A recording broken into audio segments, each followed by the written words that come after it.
Greetings baseball fans and welcome into another edition of the British Baseball Podcast. I'm your host Matthew. On today's show I'm joined by Baseball Scotland President Paul Convoy and we're going to explore the great game north of the border.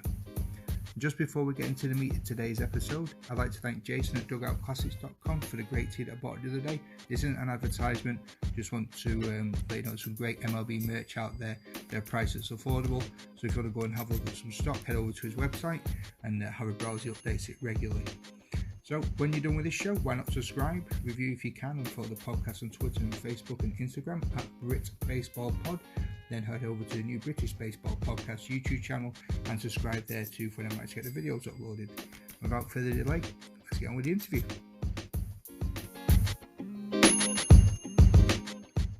And joining me on today's episode of the British Baseball Podcast, I'm delighted to have Paul Convoy from Baseball Scotland. How are you doing, Paul?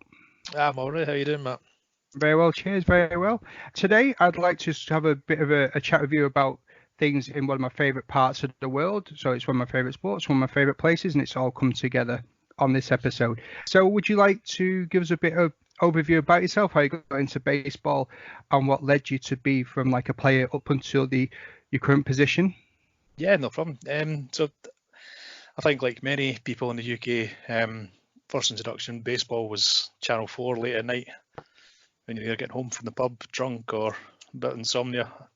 From there, I ended up going on a banger rally in the States. We toured right down the East Coast, starting off in the New York area. The starting point got changed to Philadelphia, went to a few baseball games because of the delayed start, instantly became a Phillies fan, came back home, looked for baseball, and here I am. So I started playing in 2011. I went from player to manager in 2015 of the Edinburgh Giants, and then from then in 2018 to the sort of head of Baseball Scotland. And how was that for you to take over the mantle from the previous president? Jason Dare, who used to be the president of Baseball Scotland, he did a fantastic job getting us from a 3-team league up to 6 when he handed the mantle over to myself. So really it was quite an easy transition that way. The biggest thing for me was going from being a highly competitive manager of one of the teams to then overseeing the entire league.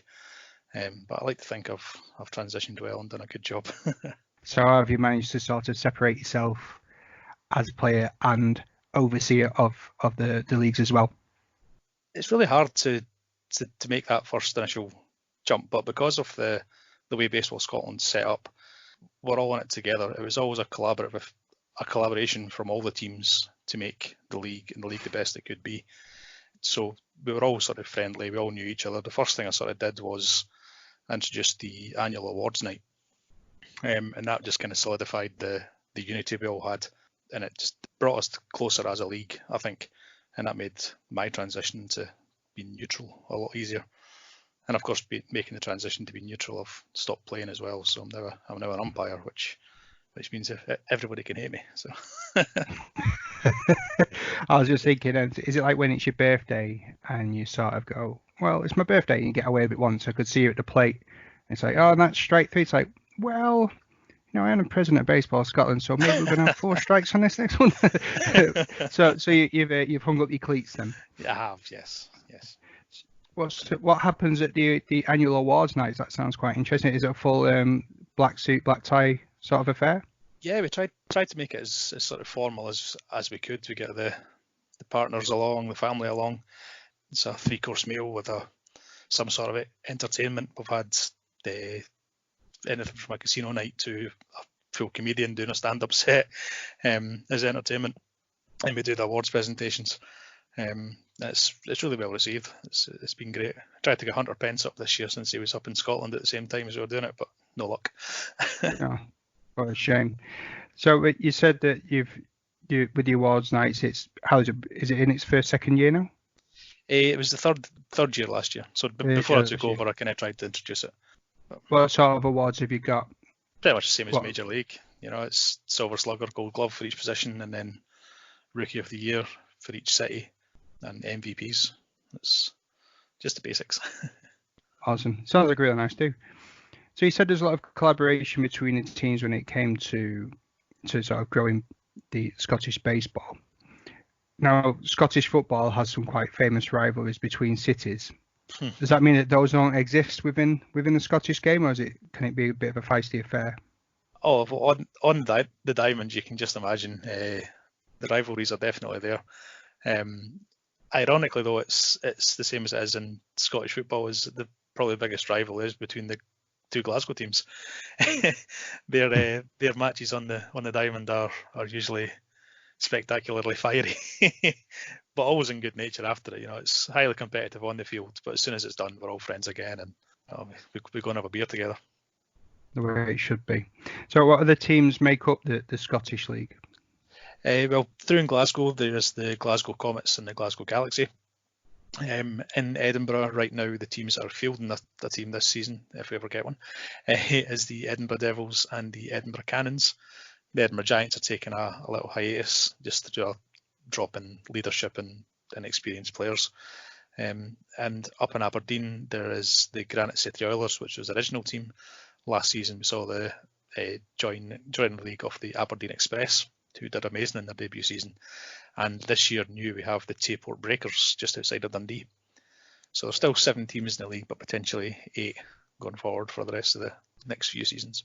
Yeah, I saw the photos online of them building their sort of ground. It was really nice to see. Yeah, Jason West up at Tayport's doing a fantastic job getting things going up there. So with there being a few odd teams at the moment, how's the scheduling looking for the league? We try to play as many games as we can. We only play single games up here in our 9 innings. Because of the travel from Aberdeen, we introduced some double headers, but we try to keep single games where we can. Obviously, with the coronavirus situation, we don't know what's going to happen going forward when we can start playing again. But we always try to play 18 games in a year, and then followed by the post-season, which is now in its 3rd year. Being the president of Baseball Scotland, do you get on with any of the other sort of commissioners of the other leagues and other heads of? Yeah, it's something that I really wanted to do. I don't think there was enough collaboration between us and the rest of the UK. And the politics of baseball's been talked about and drawn out to the end, God knows. I don't need to talk about it, but one thing we're trying to do now is we are trying to unite and collaborate a lot more, and I think it's definitely something it's moving forward at great pace, and that is thanks to the likes of Kevin McAdam, the BBL, Richard Evans, John Carter, Shan. There's a lot of names there. We're all wanting the same thing here, and that's to grow the sport nationwide. Yeah, indeed. What sort of difficulties have you had to face so far in your job? Mainly the weather. It's wet up here. It's wet and cold. Yeah. It's like Manchester, but you've got better places to look at. Yeah, it's a nice view out the window when it's wet. But apart from that, it's the same as we're all feeling. It's the lack of funding is the biggest challenge. If we had more funding, we'd be able to do a lot more and get a lot more people playing. But there's a Scottish national team as well. How did that come about into existing? You got a bit of history you can share with us about the team? To call it a national team is a stretch. We try to brand it as a national team mainly because us Scots are very, very proud to be Scots, and to get any sort of attention, if we call it a national team, we just amplify that.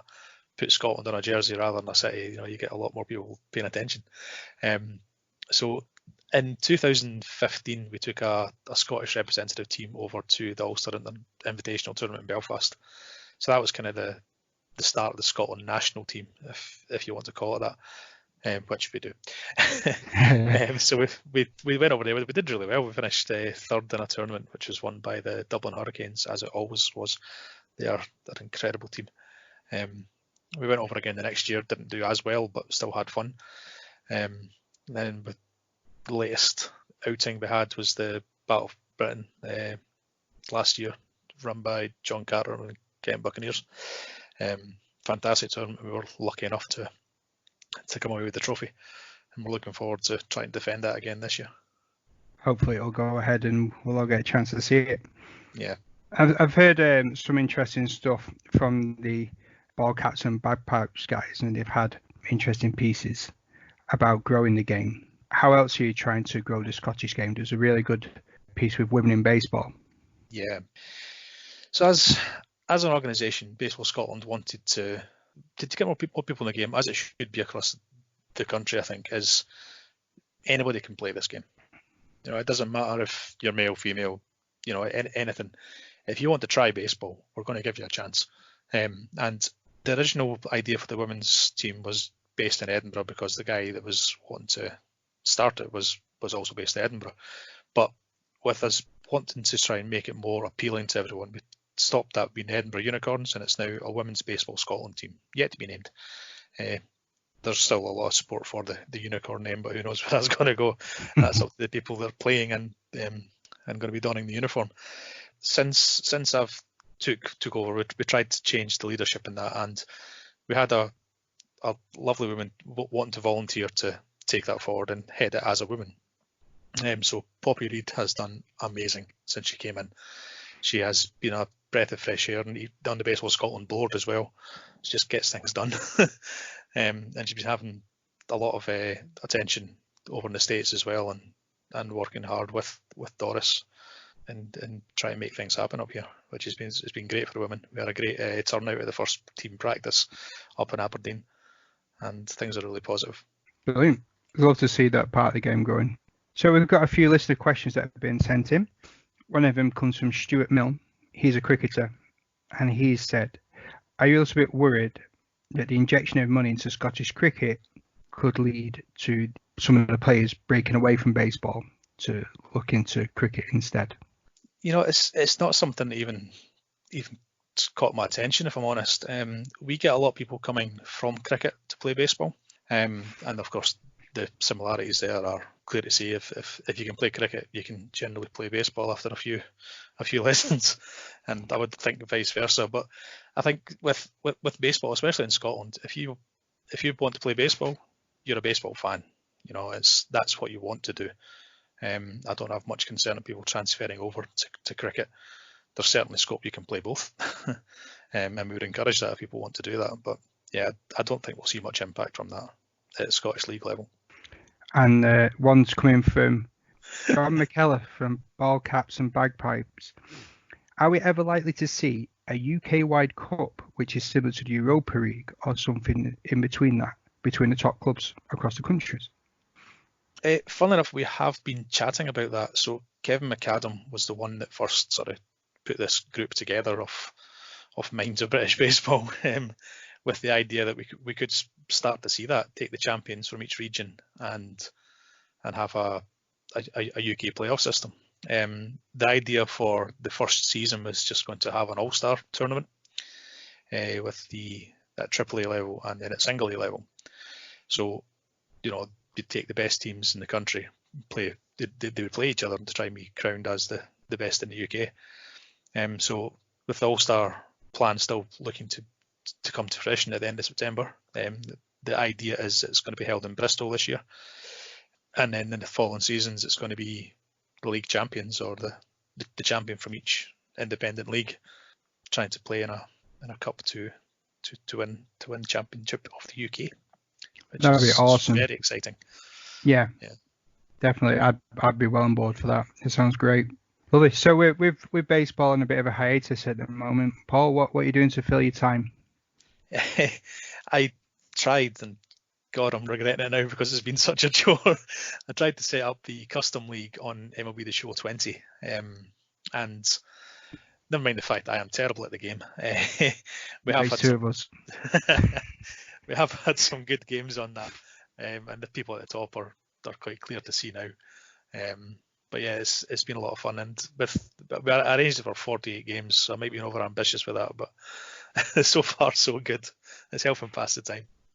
Yeah, it's been really fun. I've played a game as well, and I felt like I held my own against someone with a squad that I didn't feel like it met the parameters of an 85 rated team, but I've been assured that it is definitely legitimate and it's in there. But I'm saying that one of their players is like 7 times the value of my current whole squad. But if you just have that one player and all the rest of them are silver players, it is what it is.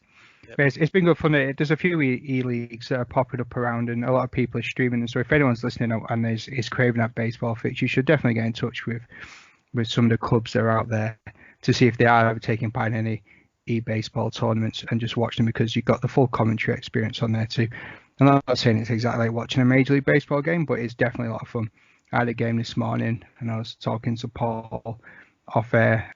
I think it was bottom of the fourth and I was just about to be 7-0 down and a ball heading towards the fences and we lost connection, which was probably my saving grace. I didn't rage quit. But yeah, I conceded to a 10-0 loss. I was very, very easily whooped, but yeah, it has been fun. I think you'll find that once the season of it is finished, we probably find a lot of people want to start up again.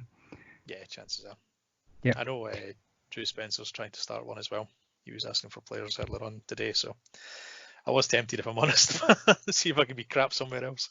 well, that's the thing. I'm going to start going into these tournaments just to make other people look amazing.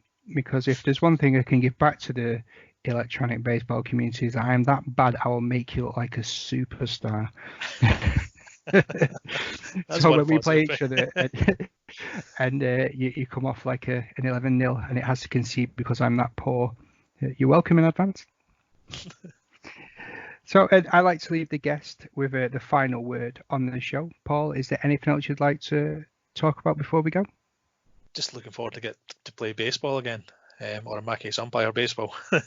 And I really hope that when we come out of this lockdown period, that we're all able to get playing and that the games are fun and we all enjoy ourselves again.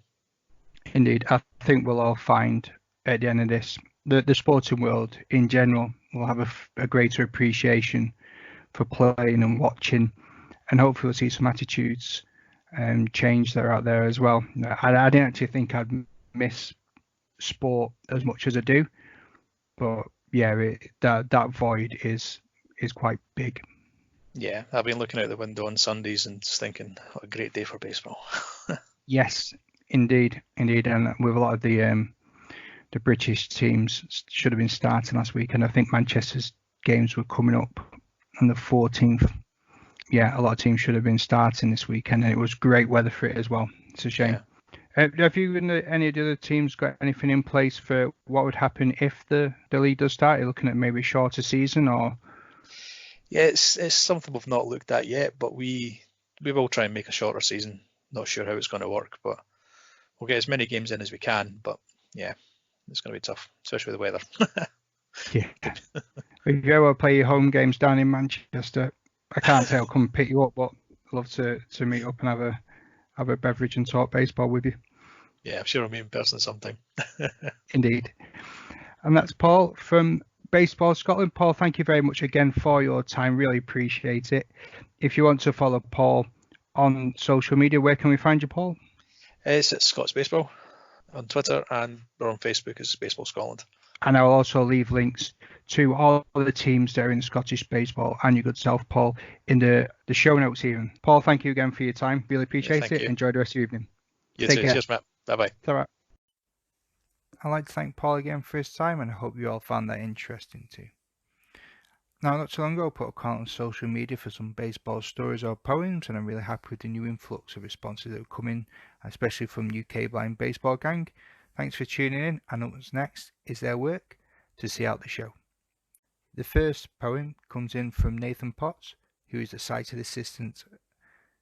I hit the ball and run at pace, the freedom of running with the wind on my face. Adrenaline pumping as I make a home run. Baseball to me is more than fun. The thud in the glove, fielding the ball with sighted coaches, we feel it all. Baseball's a family, so giving and kind. This is why I chose this life and played baseball for the blind.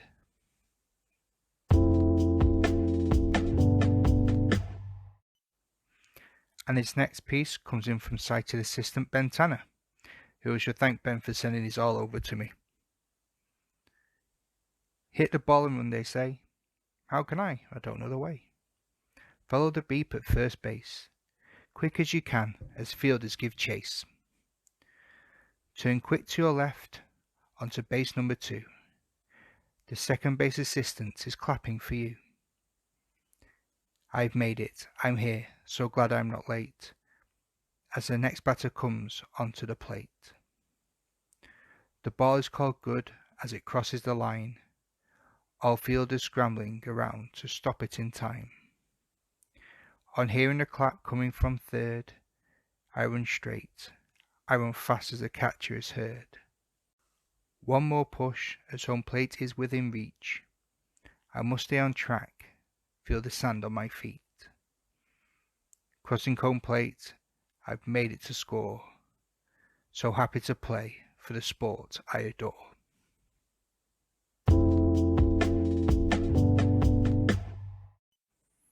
I believe this one is coming in from the captain of the UK blind baseball team, Wasim Afridi. Baseball for the blind has become a great find. We travelled to Rome, many miles from home. Germany was our first game. Beating them was our aim. Diamond shape was the pitch. We tried to play without a hitch. Baseball for the blind is very well designed. Ready, we stand tall. Proudly, we strike the ball. Running base to base, quickening our pace. Reaching the home plate, enthralled, we feel great. Baseball for the blind, we welcome all kind.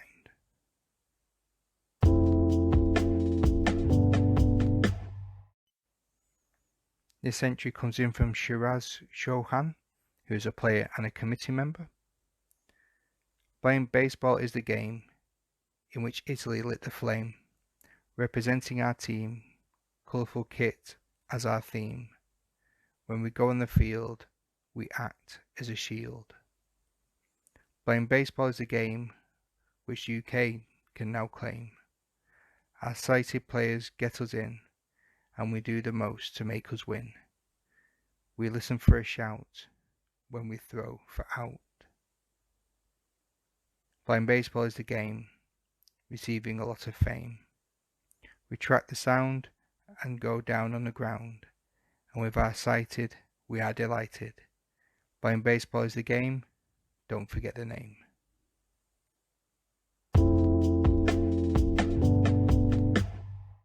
Time when we went to only some players from Lancashire Lions went to see that the sport was. And then last year, all of the majority players went to see. And then we went to play the sport. It was not in the court because we were playing outdoor in a sunny field. All of the UK blind baseball squad team in our big band, but we had to run on the sand. But one of the Italian coaches said, "Go down like a banana." And all our padded pyjamas got lots of sun and sand on it, covered with lots of muddy sand. When we played our last match against the United States of America, I had to hit the last shot where one team member ran so fast and he had to spot the home plate by running in a straight line with his feet. And then we beat the mighty old, our rivals, the United States of America. All our players went mad and had a banter while drinking a Fanta. They eat a lot in Italy, lots of pizza and pasta, and they do it by eating on the seat while they sit on a seat with a bit of pizza and pasta.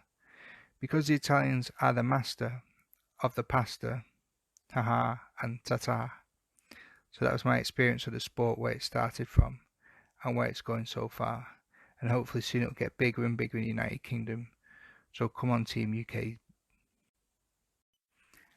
And its next entry comes in from player Abu Bakr Ishtiaq. When I heard this sport called baseball for the first time, I didn't know what it was called, and it was called baseball. You don't play it in a hall, you play it outdoor. When we went to Italy, lots of funny people were there, and you have to play it in sunny weather.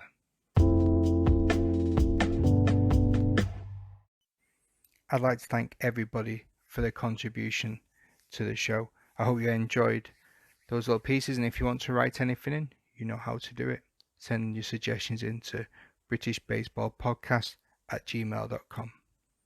Now, it's been a bit of a difficult week for myself. I'm not going to harp on too much about it, but I know I'm not the only one out there that's finding all this isolation stuff really hard to sort of get to grips with. I've seen some people reach out on Facebook and on Twitter. Just remember, we're all a big community. Let's keep each other's spirits up. Keep posting happy thoughts, some fun videos, footage of your training, whatever you're doing to keep yourself prepared for when the season starts, and we'll all get through this together. Next week, I've got Chris Ward on talking about junior baseball and coaching kids. I really can't wait for you to hear those stories. And until then, stay safe. Ta-ta.